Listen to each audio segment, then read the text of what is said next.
제가 몇 주 전에 설교하면서 그런 말씀 드렸습니다. 제가 스포츠를 좋아한다고요. 스포츠를 하는 건 안 좋아하고요, 보는 것만 좋아합니다. 제가 좋아하는 야구팀이 있어요. 제가 초등학교 6학년 때에 우리나라에 처음으로 프로야구가 생겼거든요. 그때 제가 그 팀의 원년 어린이 회원이었습니다. 그러니까 그 팀의 팬이 된 지가 벌써 40년이 넘은 거예요. 그러다 보니까 이 팀하고 감정이 교류가 됩니다. 애정이 깊어졌어요. 몇 년 동안 이 팀이 우승을 여러 번 했습니다. 그러니까 거의 매일 이기는 거예요. 그러니까 매일 기분이 좋았어요. 그런데 권불 10년, 권세가 얼마나 가겠습니까?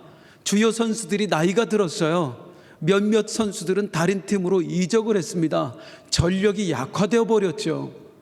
그랬더니 어느샌가부터요, 이기는 날보다 지는 날이 훨씬 더 많아요. 제가 무슨 시간이 있어서 그렇게 야구를 보고 있겠어요? 저녁 늦게나 아니면 그 다음날 아침에 스마트폰으로 스코어만 확인을 하는 거예요. 아이고 또 졌네. 하루 종일 기분이 안 좋아요. 그러다가 어느 날 문득 그런 생각이 드는 거 있죠. 내가 뭐 하는 거지? 아니 그깟 야구팀 하나 때문에 기분이 좋았다가 나빴다가 내가 이렇게 뭐 하고 있는 거지? 그러면서 머릿속에서 지워버리려고 했는데 40년 넘게 정이 든 팀을 이렇게 머릿속에 지우기가 쉽지 않습니다. 계속 생각나는 거예요. 계속 기분이 좋았다 나빴다. 안 되겠다. 제가 저를 세뇌시키면서 하는 말이 있어요. 그때부터 그깟 공놀이. 아니 그 그깟 공놀이 때문에 내가 감정이 왔다 갔다 해서 되겠는가. 아마도 이 자리에 저와 같은 분들이 계실 줄로 압니다.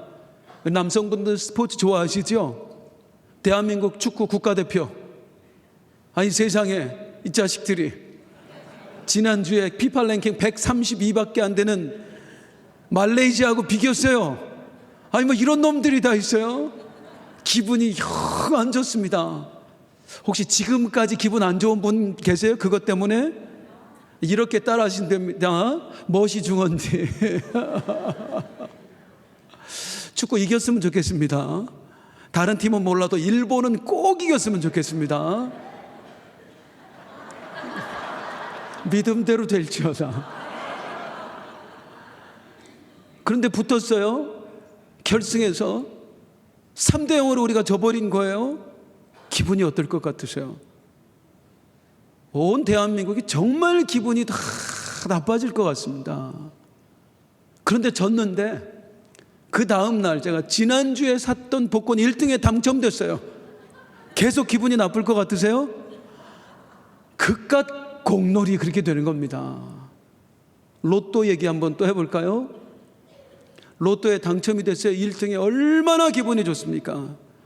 예를 드는 거니까 이해를 하세요. 그런데 그 다음날 갑자기 내 사랑하는 가족 중에 하나가 갑작스런 사고로 내 곁을 떠나갔습니다. 그래도 계속 기분이 좋을 것 같으세요? 우리는 또 그렇게 얘기할 겁니다. 그깟 로또. 무슨 얘기예요? 내가 정말로 중요하다고 생각했던 것들이, 내가 정말 의미 있다고 생각했던 것들이, 내가 정말로 가치 있다고 여겨서 내 감정을 지배했던 그 일들이 진짜로 그렇게 중요한 일일까요? 오늘 우리는 말씀을 들으면서 다음의 것들을 생각하며 말씀 듣기를 원합니다. 나는 무엇에 의해서 기분이 좌지우지 되고 있는가? 현재 내 감정을 컨트롤하고 있는 그 일이 정말로 나에게 중요한 일일까? 아울러 내 인생에 정말 중요한 가치는 무엇일까? 이 생각을 하면서 말씀 듣기를 원합니다. 오늘 본문에서 바울 사도는 이렇게 말합니다. 18절. 이로써 나는 기뻐하고 또한 기뻐하리라. 나 너무너무 기쁘다. 그런 말이에요. 빌립보서는 바울이 빌립보 교회에 보낸 편지입니다. 감옥에서 썼다고 해서 옥중서신이라고 부릅니다. 즉, 나 너무너무 기쁘다. 이 말을 지금 바울이 어디서 하고 있는 거예요? 감옥 안에서 하고 있는 겁니다. 더 놀라운 건 바울이 왜 감옥에 갇혔느냐? 잘못해서 갇힌 게 아닙니다. 예수 복음 전하다가 감옥에 갇혔습니다. 예수님 위해서 헌신하다가 이 어려움을 만난 것입니다. 그런 상황에서 뭐라고 하고 있어요? 나 너무너무 기쁘다 하고 있는 거예요. 자, 여러분, 내 인생에 너무나 큰 고난이 찾아왔습니다. 하나님께서 말도 못할 시련을 나에게 허락하셨습니다. 내가 잘못한 것도 아니에요. 오히려 나는 믿음으로 살았어요. 누구보다 하나님께 헌신하며 드려지며 살았어요. 그런데 그런 내 인생에 고난이 닥쳐왔어요. 시련이 찾아왔어요. 나는 기쁘다 할 수 있을까요? 그런데 바울은 그러고 있습니다. 제가 목사로서 우리 성도님들을 뵐 때마다 정말 안타깝고 또한 죄송스러울 때가 있습니다. 언제냐면요, 누구보다도 열심히 신앙생활을 했던 성도님인데 그분의 삶에 너무나 큰 어려움이 찾아왔을 때입니다. 목사님, 내가 왜 어려워야 되죠? 하나님이 나에게 왜 이런 고통을 허락하셨을까요?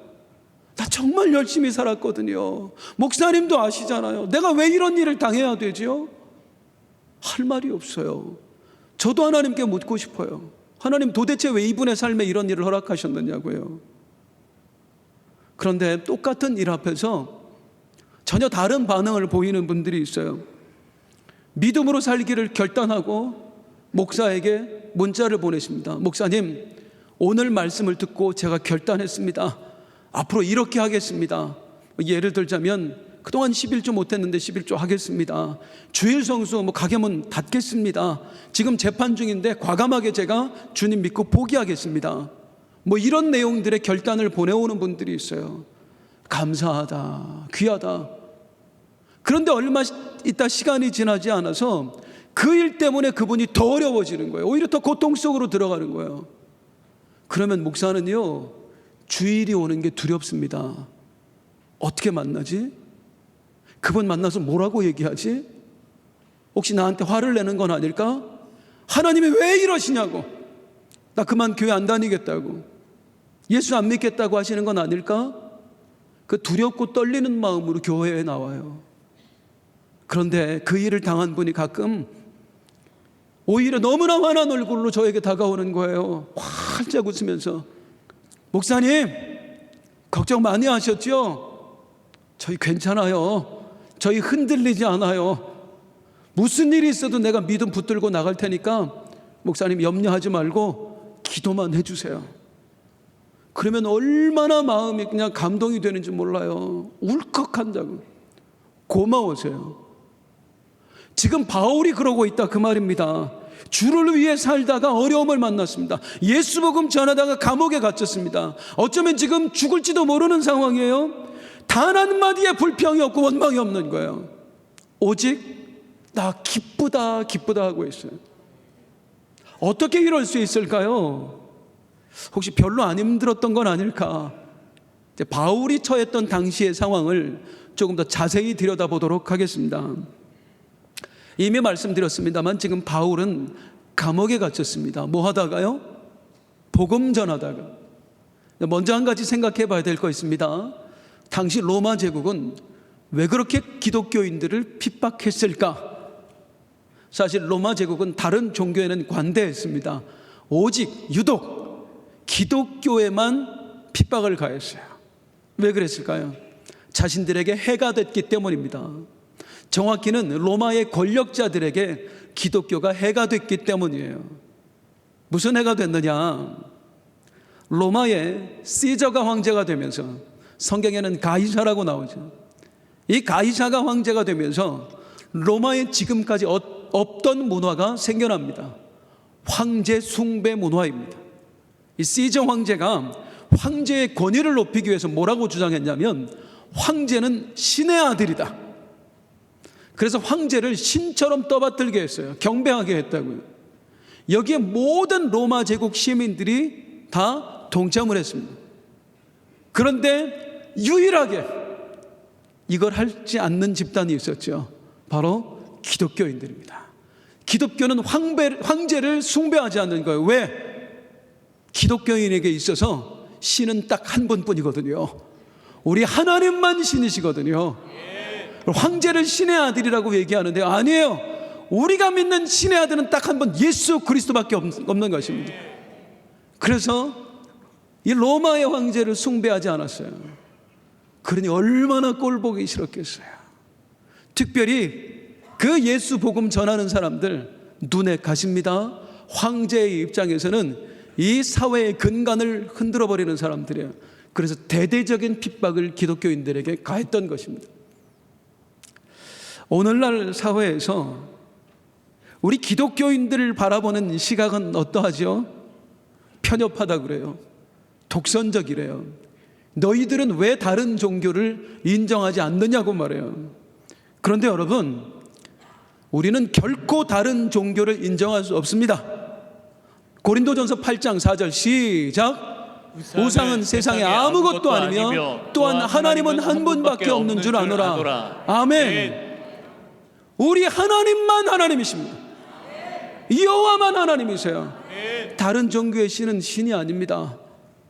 종교라는 말에 속지 마세요. 우리 기독교는 종교가 아니에요. 우리 기독교는 진리입니다.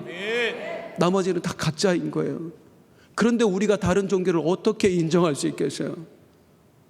그렇다고 해서 다른 종교를 인정할 수 없다고 해서 가서 테러 같은 건 하지 않아야 됩니다. 사찰에 가서 불상을 깨부순다든지 아니면 거기다 오물을 투척한다든지 그런 일을 해서는 안 되는 거예요. 우리가 믿는 하나님은 거룩하신 하나님이신 줄 믿으십니까? 그분이 거룩하면 우리도 거룩해야 됩니다. 그분이 인격적이고 고상하시다면 우리도 인격적이고 고상해야 돼요. 그런 일을 하면 안 되는 거예요. 아무튼 중요한 건 한 분이신 하나님을 믿는 우리 기독교는 생명의 종교입니다. 우리가 교회에 나오는 이유는, 오늘 우리가 이 시간 나와서 예배하는 이유는 마음 편하자고 나오는 게 아니에요. 인격 수양하기 위해서 나온 거 아니에요. 왜 우리가 여기 나와 있습니까? 왜 예배합니까? 예수 믿어 구원받기 위해서 나온 것입니다. 생명을 얻으려고 우리가 나온 것입니다. 천국 가기 위해 나온 것입니다. 이게 왜 중요합니까? 이걸 분명하게 인지하고 있어야 내 인생에서 가장 중요한 가치가 무엇인지를 우리가 알 수 있어요. 내가 뭘 위해서 살아야 될지를 우리가 알 수 있어요. 이 예배당에 나와서 그저 마음 편하겠다고 앉아 있으면요, 인격 수양하는 셈 치고 교회에 예배에 앉아 있으면요, 결코 중요한 가치를 깨달을 수 없어요. 생명, 예수가 나를 구원하신다. 여기서 내가 중요한 가치를 깨달을 수 있는 것입니다. 바울은 그걸 깨달았습니다. 생명의 종교, 내 인생에서 가장 중요한 가치가 무엇인지를 분명하게 알았어요. 그러기에 바울은 로마의 핍박이 있을 것을 뻔히 알면서도, 이 복음을 전하면 감옥에 갇히게 될 것을 뻔히 알면서도, 심지어는 죽게 될 것까지 알면서도 바울은 복음 전하는 것을 멈출 수가 없었습니다. 진짜 가치를 알았기 때문에요. 그러면 이 바울과 똑같은 가치를 추구하며 사는 사람들, 그 당시의 그리스도인들, 또 다른 동역자들은 어떻게 했을까요? 자, 바울이 감옥에 갇혔습니다. 이때에 사람들이 두 가지 반응을 보입니다. 첫 번째 반응, 14절 읽겠습니다. 시작.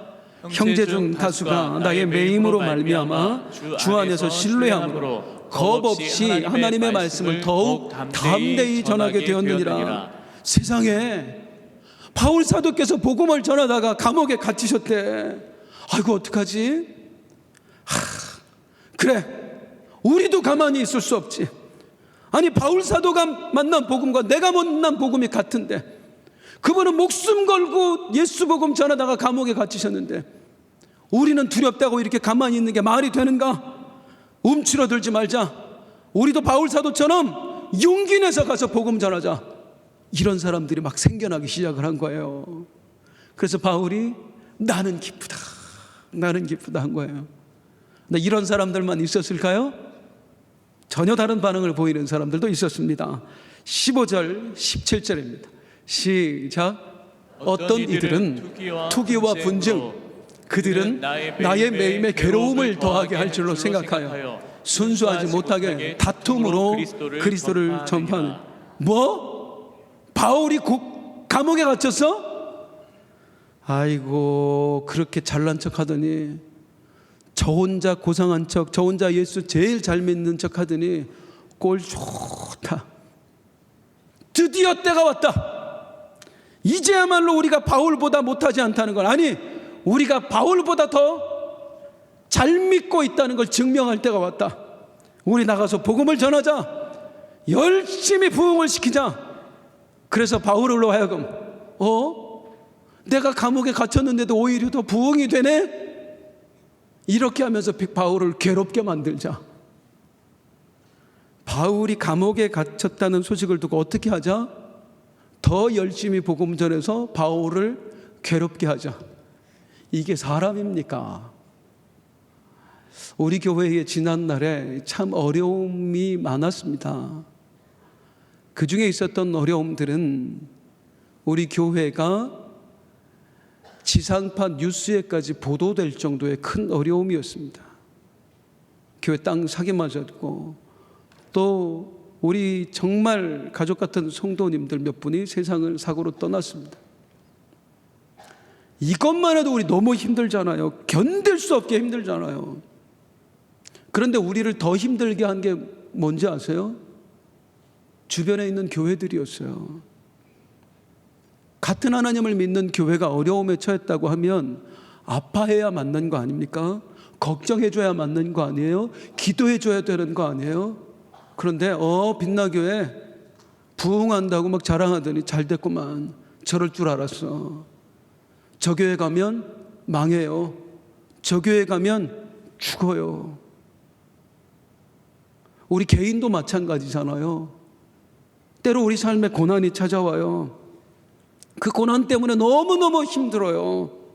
하루하루 버티기도 버거워요. 기도만 하면 하나님께 원망이 터져나오니까, 하나님 내가 왜 이런 일을 당해야 되죠? 아니 그건 괜찮아요. 죄책감, 내가 뭐 잘못한 거 없나? 거기에 빠져들어가는데 그때 주변에서 들려오는 소리, 기도 안 할 때부터 알아봤어. 너 잘 나간다고 교만 떨 때부터 내가 이런 날 올 줄 알았다. 같은 성도들이 그럴 때 가슴이 무너집니다. 그런데 바울이 그런 상황이었어요.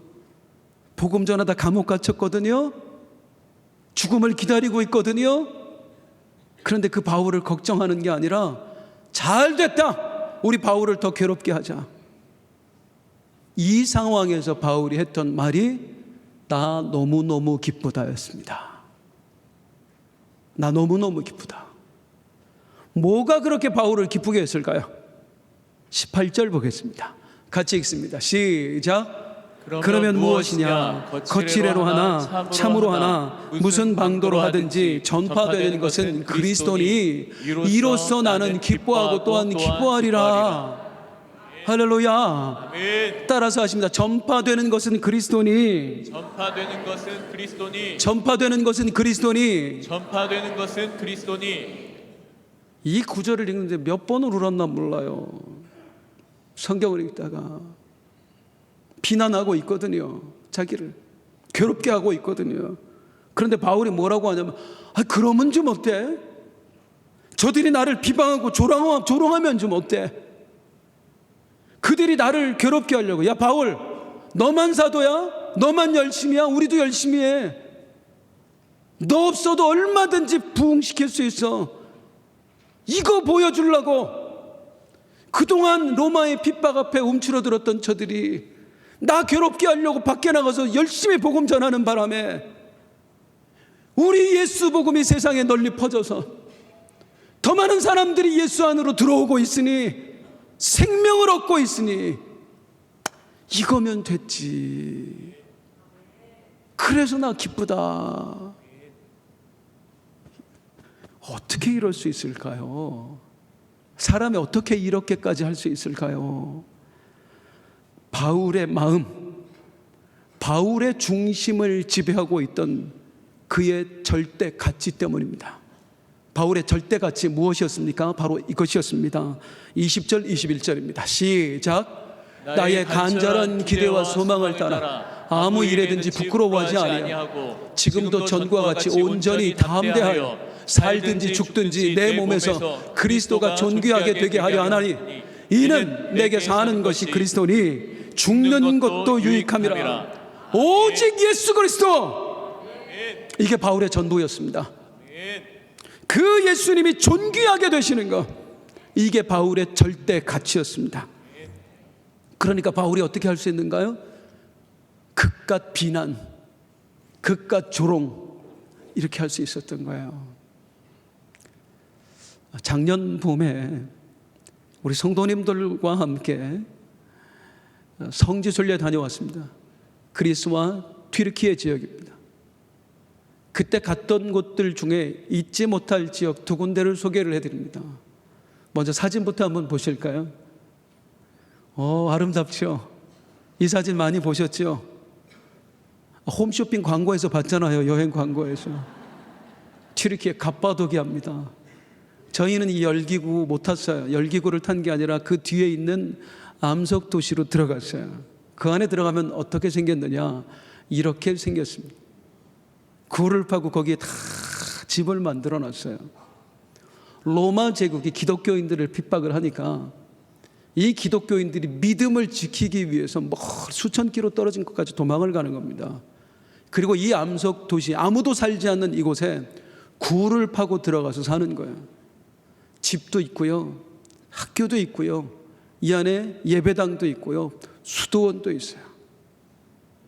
예배당 바로 옆에 가니까 친교 시설도 만들어 놨다고, 다 돌을 깎아 가지고 테이블 30명 앉을 수 있는 테이블과 그 좌석까지 다 만들어 놨어요.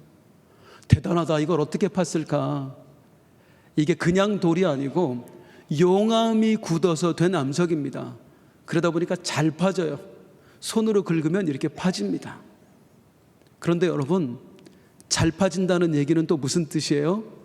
잘 부서진다는 거예요. 계속 돌가루 떨어져요. 미세먼지 계속 날립니다.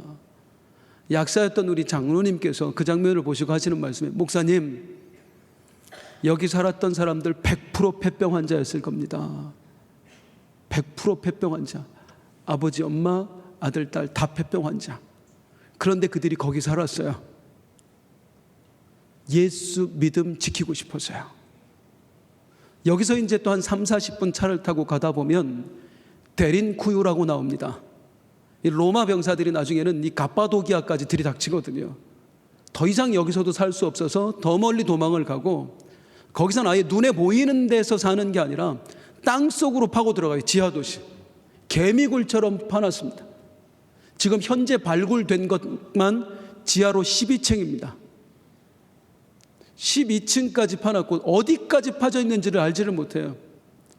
도시 하나에 2만 명에서 3만 명이 살았습니다. 이런 지하도시가 수십 개예요. 수십만 명이, 100만 명이 넘는 사람들이 그 지하도시 데린쿠유에 살고 있었던 거예요. 그런데 여기를 들어갔는데요, 깜짝 놀랐습니다. 이거는 갑바도기아는 비교가 안 돼요. 한번 보실래요? 사진이요. 이게 사람, 우리 집사님이네요. 이게 통로입니다. 지하로 내려가는 통로예요. 내려가는데 폐쇄공포증이 생길 정도더라고요. 몇 분은 못 내려갔어요. 겁이 나서. 통로를, 모든 통로가 다 이렇지는 않습니다만 중간중간 다 이렇게 좁아요. 왜 그럴까요? 로마 병사들이 쳐들어오니까요. 잡으러 오니까요. 그들이 들이닥치지 못하도록 한 사람 겨우 드나들 정도로 창칼 들고 갑옷 입고 쉽게 못 들어올 거 아니에요. 그래서 이렇게 만들어 놓은 거예요. 여기로 끝없이 내려갑니다. 끝없이. 한참 내려가다 보니까 지하 8층이 나오는데, 지하 8층에 예배당이 나왔어요. 이 예배당 깜짝 놀랐어요. 예배당이 십자가 모양이에요. 이 중간에 옆으로 이렇게 또 파져 있어요. 십자가 하나 걸고 싶은데 걸 수가 없잖아요. 십자가를 묵상하고 싶은데. 그래서 예배당 모양을 십자가로 파놓은 거예요. 우리 팀들 여기서 벽을 붙들고 지금 기도하는데요, 이슬람 국가라서 법적으로 이게 국립공원으로 지정된 곳입니다. 소리내서 기도를 할 수가 없게 되어 있어요. 우리 지금 벽 붙들고 흐느껴 울고 있는 거예요, 우리 팀들이. 여기서 나오는데 저희를 가이드해 줬던 목사님 뭐라고 말씀하시냐면, 사실은 그 당시에 살았던 모든 사람들이 믿음을 지킨 것은 아닙니다. 너무나 열악해서 얼마나 힘들어요. 생각을 해보세요. 이 지하에서 살아간다는 게 도대체 뭘 먹고 살았지? 식수는 어떻게 했지? 제대로 씻을 수는 있었을까? 오물천지였을 거 아니에요. 전승에 의하면은요, 이 안에서 태어난 아이들은 평생 장님으로 산대요. 빛을 보질 못해가지고. 그 속에서 사는 게 얼마나 열악하고 힘들어요. 그래서 많은 사람들이 견디다 못해 이곳을 떠났대요. 예수를 부인하고. 그러면서 그 목사님 하시는 말씀이, 이 열악한 환경을 한번 눈으로 보십시오. 여길 떠난 사람들에게 누가 손가락질 할 수 있겠습니까? 손가락질 못해요. 못 살겠더라고. 1시간 있는데도 죽을 것 같아요, 숨 막혀서. 여기서 어떻게 살지? 그래서 많은 사람들이 떠났습니다. 그런데 놀라운 거는 더 많은 사람들이 그냥 그 안에 머물러 살았어요. 끝까지 그곳을 지키면서 한 사람들이 있어요. 예수를 부인하면, 그 한마디만 하면 얼마든지 밖으로 나가 살 수 있거든요. 우리 아이들에게 빛을 보여줄 수 있거든요. 학교도 보내줄 수 있고 제대로 된 직장도 보내줄 수 있고요. 그리고 번듯한 가정 꾸리며 살게 해줄 수 있거든요. 얼마든지 편안하고 안락하게 살아갈 수가 있다고. 그런데 그 안락한 삶을 포기하는 겁니다. 그리고 열악한 삶을 선택하는 겁니다. 뭐 때문에요? 오직 믿음, 오직 예수, 오직 생명, 이 절대가치 때문이에요. 무엇과도 바꿀 수 없는 이 절대가치 때문에 그 열악한 환경 속에 그냥 머물러 사는 거예요.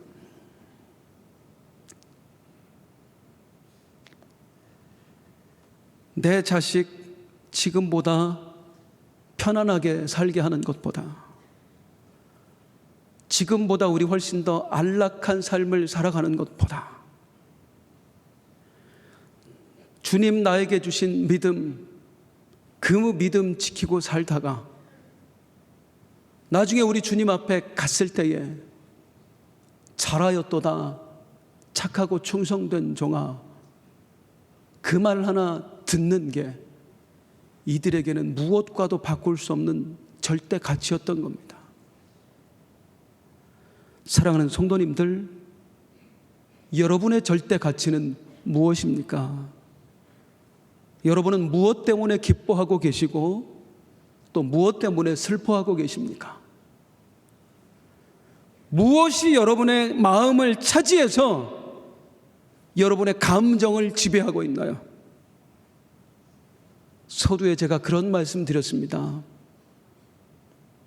그 야구팀을 좋아해서 야구팀의 승패에 일희일비하고 있는 나, 그런 내가 너무 한심해서 스스로에게 했던 말, 그깟 공놀이 때문에, 목사가 그깟 공놀이 때문에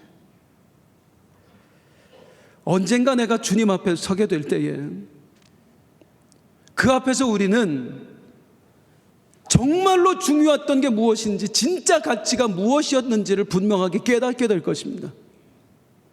그 순간 우리는 나의 지나왔던 삶을 돌아보면서 이런 생각 수도 없이 들지 않을까요? 그깟 자존심 때문에, 그깟 사업장 때문에, 그깟 자녀 교육 때문에, 그깟 돈 몇 푼 때문에 내가 이 중요한 걸 놓치고 살았던가? 평생 예수 위에 모든 것 쏟아부었다가 인생의 말년에 로마의 감옥에 갇혀있던 바울 사도, 그 할아버지가 자기가 목숨처럼 사랑하는 빌립보 성도들에게 보냈던 편지, 거기서 그가 했던 고백 마지막으로 읽어드립니다. 나의 간절한 기대와 소망을 따라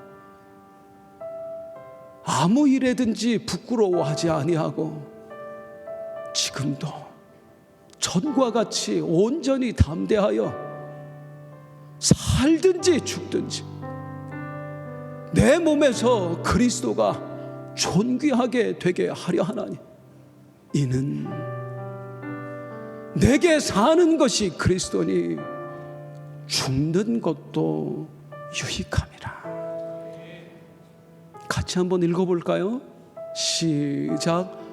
나의 간절한 기대와 소망을 따라 아무 일에든지 부끄러워하지 아니하고 지금도 전과 같이 온전히 담대하여 살든지 죽든지 내 몸에서 그리스도가 존귀하게 되게 하려 하나니 이는 내게 사는 것이 그리스도니 죽는 것도 유익함이라.